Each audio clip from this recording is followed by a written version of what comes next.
सिंध जे नाले वारे क़ौमी रागी सरमद सिंधी जो असल नालो अब्दुर्रहमान वल्द हयात अली मुगल हो। संदसि जनम 7 मई 1958 ईस्वीअ ते ज़िले खैरपुर मीरस जे हिकिड़े नंढड़े शहर प्रियालो में थियो। सरमद सिंधी मैट्रिक ताईं तालीम प्रियालो में हासिल कई। तंहिंखां पोइ टेक्निकल कॉलेज खैरपुर में दाख़िल थियो, जितां 1980 ईस्वीअ में सिविल टेक्नोलॉजीअ में डिप्लोमा कयाईं। 1980 ईस्वीअ में कराची डेवलपमेंट अथॉरिटीअ में सब इंजीनियर ऐं बाद में कराची बिल्डिंग कंट्रोल अथॉरिटीअ में स्टंट कंट्रोलर मुक़रर थियो ऐं ज़िंदगीअ जे आख़िर ताईं उन उहिदे ते रहियो। सरमद सिंधी ॻाइण जी शुरूआत कॉलेज लाइफ खां शुरू कई। ईअं ई हू पंहिंजे यारनि दोस्तनि में वेही झूंगारींदो रहंदो हो।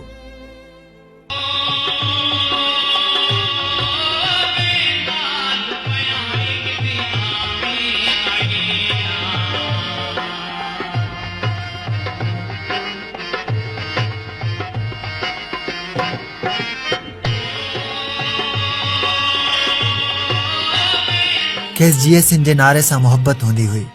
पाण जॾहिं टेक्निकल कॉलेज में पढ़ंदो हो, उन वक़्त बि कॉलेज में थींदड़ क़ौमी प्रोग्रामनि में क़ौमी गीत झूंगारे महफ़िल ते सहरतारी करे छॾींदो हो। अहिड़ी तरह संदसि सुरीले आवाज़ जा आलाप वॾनि महफ़िलनि में पिणु गूंजण लॻा ऐं सॼी सिंध में थींदड़ मुख़्तलिफ़ महफ़िलनि खे क़ौमी गीतनि सां गरमाए छॾींदो हो। उहो जनरल ज़िया वारी मार्शला जो दौरु हो ऐं सिंध में क़ौमी गीतनि खे चाह सां ॿुधो वेंदो हो। सरमद सिंधी क़ौमी काजनि में सॼी राति वेही क़ौमी ऐं इनकलाबी गीत ॻाए ख़ासि करे नौजवान में नओं वलवलो ऐं जोश पैदा कंदो हो। जॾहिं बि हू ॻाईंदो हो त सिंधी नौजवान पिंडाल में झूमंदा हुआ। हिकु दोस्त नूर अहमद मेमून जी सलाह ते रहमान मुगल मां सरमद सिंधी बणियो। सरमद सिंधीअ खे रेडियो पाकिस्तान ते नाले वारे शाइर ऐं ब्रॉडकास्टर कौसर बुर्ड़े ऐं पीटीवीअ ते समी बलोच मुतारिफ़ करायो। रेडियो पाकिस्तान हैदराबाद तां संदसि आवाज़ में पहिरियों भेरो हिकु लोली मारू लोली अलो मियां नशर थी। टीवी ते संदसि आवाज़ में ॻायल पहिरियों कलाम तुंहिंजी याद जी वरी आवीर हो। उन खां पोइ सरमद बेशुमार अवामी गीत, गज़ल, वायूं ऐं सूफ़ियनि जो कलाम स्टेज, रेडियो, टेलीविज़न ऐं ऑडियो वीडियो कैसेटनि ज़रिए ॻाए पढ़ियल लिखियल तबिके खां मींदे हिकु हारी पोरियत ताईं मंटा माणी। सरमद सिंधीअ जो तालुक़ कंहिं पेशावर ॻाइणे ख़ानदान सां न हो, पर संदसि ख़ानदान हिकु मज़हबी घराणो हो जिते ॻाइण वॼाइण खे सुठो न सम्झो वेंदो हो। हिन राग जी बाक़ाइदा सिख्या ॻोठ मां लाला अज़ीज़, शाहिद बज़मी, उस्ताद ज़फ़र अली ख़ान, ज़हूर ख़ान, ज़ेबी ऐं बेदल मसरूर खां वरिती। हुन ॻायो हमेशा अलॻि अंग ऐं रंग में। हिन जे ॻाइण जो अंदाज़ समूरनि फ़नकारनि खां मुख़्तलिफ़ हो। हुन कॾहिं बि फिल्मी तर्ज़नि ते न ॻायो। हू अक्सर धुनूं पाण कंपोज़ कंदो हो ऐं शाइरीअ जी चूंड में महारत रखंदो हो। संदसि हमेशा उहा कोशिश हूंदी हुई त सिंधी मौसीक़ीअ में जिद्दत आणिजे।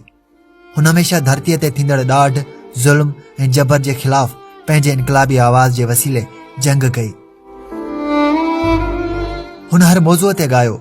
संदसि महवर समाज ऐं धरतीअ जा सूर हुआ। हुन वटि संदसि लाशऊर ऐं ॾाज जी ॾेह में हिकु अहिड़ी खूबी हुई जा कला जी पाबंदियुनि जी मोहताज कान हूंदी आहे।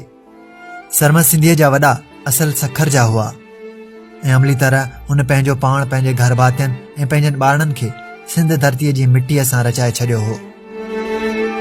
खेसि सिंध जी धरती, ॿोली, तहज़ीब सां बेइंतहा मोहब्बत हुई। हिन सिंधियुनि जी दिलनि जी तर्जुमानी कई। सरमद सिंधी क़ौमी प्रोग्रामनि जी दावत जी का बि फीस वग़ैरह न वठंदो हो। खेसि कंहिं क़ौमी काज जी दावत न बि मिलंदी हुई त बि फ़र्ज़ सम्झी उन प्रोग्राम में पाण मुरादो हलियो वेंदो हो। संदसि दोस्तनि खे चयल हूंदो हो कंहिं बि सिंधीअ जी दावत ॾियण ते संदसि अचण जी पक ॾेई छॾनि। हुन कॾहिं बि पैसनि जी ख़ातिर न ॻायो, पर पंहिंजे दिली शौक़ जी पुराई ऐं धरतीअ जो फ़र्ज़ सम्झंदो हो। हिन शाह लतीफ़ समेत शेख अयाज़, उस्ताद बुखारी, सरकश सिंधी, अयाज़ गुल, अदल सूमरो, ज़ाहिद शेख, ताजल बेवस, ज़ख्मी चांडियो, नज़र प्यासी, समी बलोच, कौसर बुर्ड़ो, डॉक्टर मुश्ताक फुल ऐं ॿियनि शाइरनि जो कलाम ॻाए संदन पैगाम खे झरझंग ताईं पहुचायो। सिंधी अवाम में खेसि सिंध जो बीजल जे नाले सां यादि कयो वञे थो। नामियारे शाइर ताजल बेवस खेस राग जो राणो ऐं सिंध जो विक्टर हारा करे छॾियो आहे। सरमद सिंधी साईं जीएम सेठ जे सालगिरह जे प्रोग्राम में हर साल पाबंदीअ सां शरीक थींदो हो। संदसि ज़िंदगीअ में सिर्फ़ सिंध सां मोहब्बत हूंदी हुई। सरमद सिंधी हिकु रोड एक्सीडेंट में सख़्तु ज़ख़्मी थी पियो, जंहिंमें संदसि हिकु जंग जी हॾी भॼी पई हुई, जंहिं करे खेसि कराची जी अस्पताल मां लोही राड लॻी ऐं पाण उन जे वसीले हलण लॻो।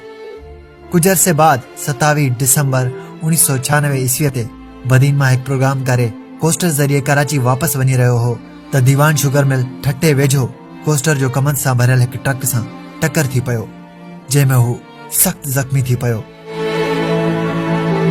खेसि कराची नियो पे वियो त रस्ते में दम धणी हवाले कयाई ऐं 35 सालनि जी फूह जवानीअ में वफ़ात करे वियो। संदसि ज़िंदगीअ जो आख़िरी ऑडियो एल्बम मारोड़ा शहज़ोर हो, जंहिंमें ज़ाहिद शेख, अयाज़ गुल, ज़ख़्मी चांडे ऐं ॿियनि शाइरनि जा गीत शामिल हुआ। सिंध जे महान कवि शेख हयात सरमद सिंधीअ जी वफ़ात ते ताज़ियती तासुर में लिखियो आहे त सरमद जो आवाज़ अञा ताईं कतियुनि जे कननि में गूंजंदो हूंदो ऐं सितारा उहो ॿुधी सोचींदा हूंदा त सिंध धरतीअ जो अहिड़ो अपगिर आहे जिते अहिड़ी लाज़वाल ॾात पैदा थी सघे थी। सरमद सिंधीअ खे पुट ॼमण जी तमामु घणी ख़्वाहिश हूंदी हुई। सरमद सिंधी जी वफ़ात खां 3 ॾींहं पोइ संदसि वञी हिकु पुट खे जनमु ॾिनो, जंहिंजो नालो अज़ीज़ुर रहमान रखियो वियो। खेसि हिकु पुट ऐं धीउ मारिया जो औलाद आहे।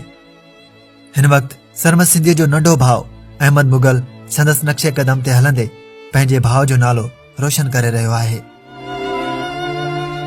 सरमद सिंधी जी वफ़ात बाद अली हसन चांडियो संदसि यादि में तासुरातनि ते ॿधल हिकु किताब सिंध जो बीजल सरमद सिंधी सहेड़े 1997 ईस्वीअ में सरमद सिंधी यादगार कमेटी तरफ़ां छपाए पधिरो कयो, जॾहिं त कौसर बुर्ड़े संदसि ॻायल कलामनि खे सहेड़े हिकु किताब पिणु शाया करायो आहे।